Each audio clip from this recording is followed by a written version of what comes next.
Hey guys, and welcome back to another Persona 5 discussion video, and today we're going to be discussing how I was horribly wrong. In my last video, I talked about how we shouldn't expect anything too insane from Atlus during the Persona Live Super Bomb because the company's busy. You know, their staff is running a little thin. Guess who was wrong, and guess who's not even mad about it? Guys, 3 brand new Persona titles are slated for 2018. In Japan, which means probably a little bit later for us, but still, this is insane news. 2 spin-offs of Persona 4 Dancing All Night, Persona 3 Dancing Moonlight, and Persona 5 Dancing Starlight. Words cannot even describe how insane this is. And the third announcement, Persona Q2, which we'll be talking about more in depth a little bit later. But for right now, the 2 promotional videos that Atlus released on their YouTube channel showing off the gameplay of these new games.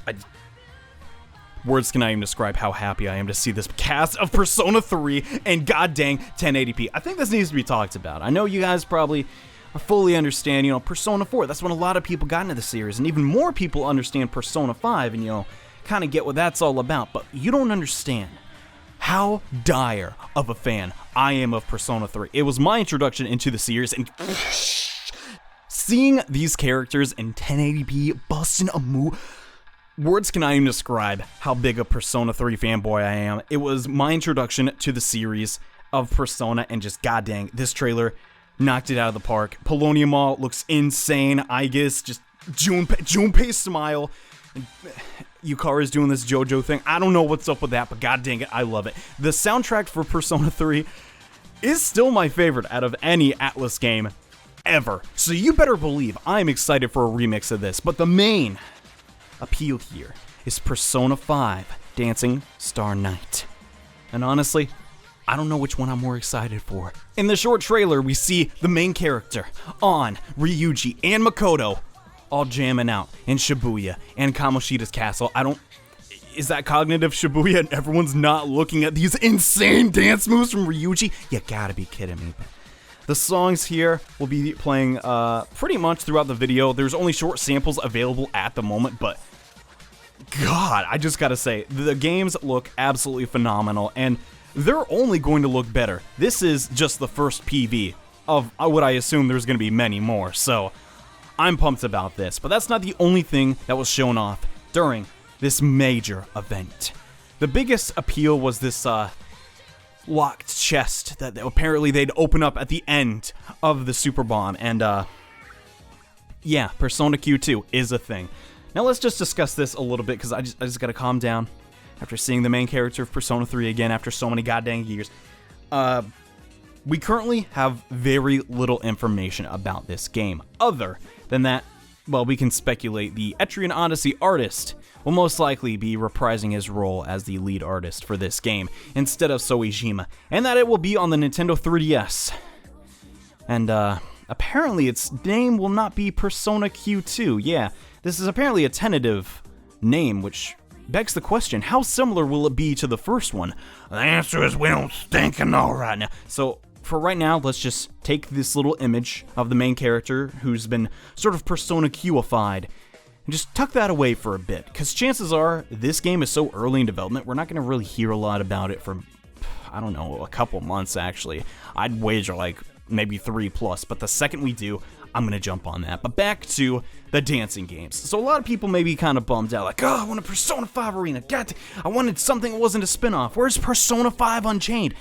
You got to understand, Atlus and Sega are now, part of the same family. Well, technically Sega owns Atlus, so I get, not really a family, but you know what I mean. So it's perfectly logical that the developers of the Hatsune Miku games are going to be all over this new game because, hey, they have experience making this. And that's the one thing I didn't really think about in my original video, which I keep bringing up because I like apparently proving to myself that I was wrong and bringing it up all the time. But this game reeks of Sega influence, which sounds like a bad thing, but it actually isn't. From a business perspective, Sega is doing something very smart and supplying Atlus with the staff and the funds to make these spin-off games as quickly as they want.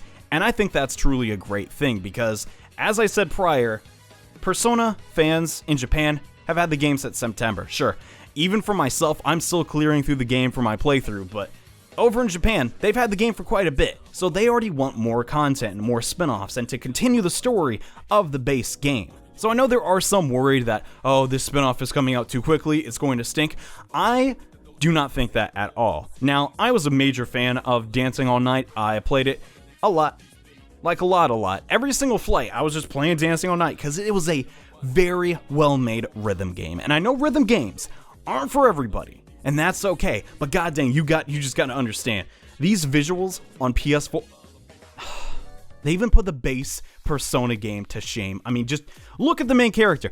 They can't even compare, dude. Understandably so, but that's all I'm trying to say. Now, currently, information about these 3 games is incredibly scarce. So scarce, in fact, we barely know anything. The only thing that we do know is the information that is displayed in the trailer, and that Kazuhisa Wada, which was the head director of the Persona 4 Arena games and worked in the past on Raido 2, Catherine, Persona 3, Persona 4, and is now the head director of the Persona staff. He's going to be heading this project, and Soejima is going to be doing the art, and I gotta say, oh boy, he's doing a good job. Like, I was really afraid he wouldn't be back for this game because he's kind of busy with Re-Fantasy, but man, the Persona 3 hero in those shoes, dude, they're so cool. But in place of news, that's where I come along with my opinions and speculation about these games. Now, it has not been confirmed as of recording of this video if these games will be canon, but I do not see a reason why not to make them canon. Now, some people would argue, okay, it made sense for Persona 4's dancing to be canon, right? Rise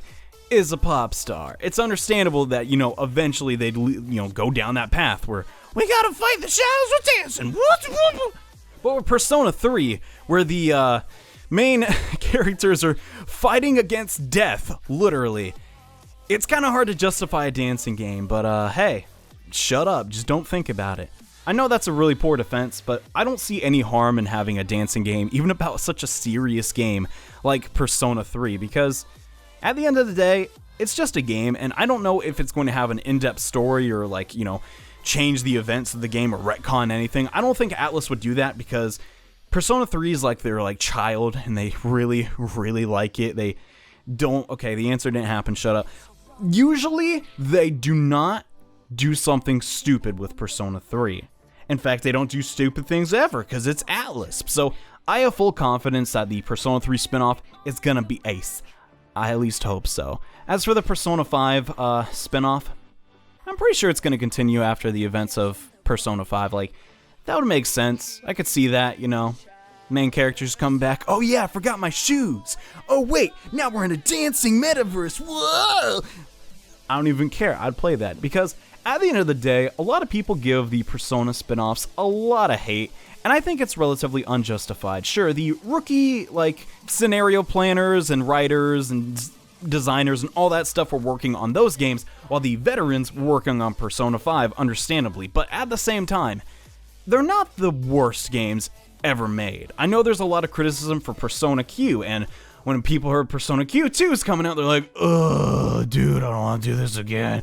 And I'll even admit, some of the parts of that game did drag on, but you gotta understand, it's been a while since we've actually had those games, and I'm sure the developers realize their mistakes, take the criticism very seriously, and are working their hardest to create an experience that'll make every fan happy, or at least try to.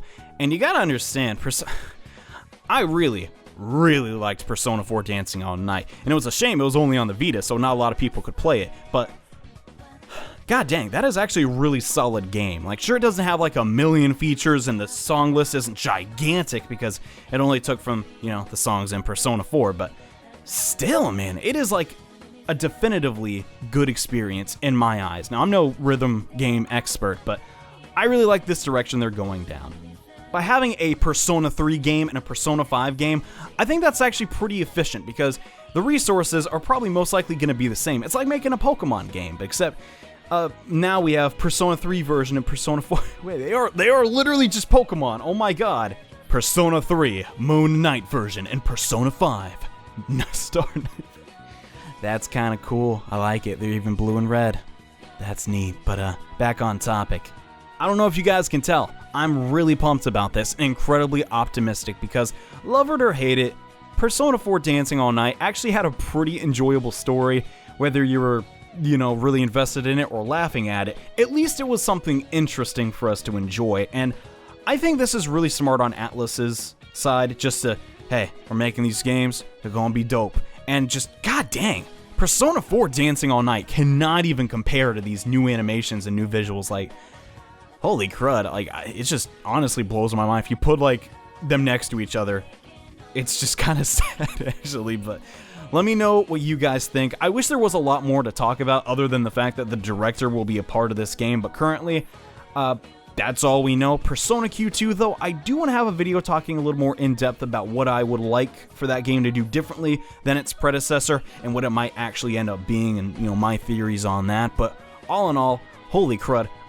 The Persona 5 animation, 2018. Persona 3, Dancing Moonlight. Persona 5, Dancing Starlight, also spring of 2018. And Persona Q2 on the 3DS. God dang. I'm pumped for that, man, and I hope you guys are too. Sorry about getting this one a little bit late, guys. I had to just travel halfway across my state. I'm currently in a hotel. Hope my neighbors did not mind me commentating this video. I don't even think they hear, but hey, hope they like Persona. But if there's any new information about these titles, make sure to follow me on Twitter. I will just be talking about it nonstop. I'm just so happy to already just have new Persona games coming out. I don't mind the milking at all. I think it's a smart business strategy. I know I want to play this. I hope you guys do too, and plan to buy it. It's on PS4 now, so even if you don't have a Vita, hey, you can play your dancing game. It's gonna be a blast, y'all. Anyways, see you guys next time with more Persona videos. Bye.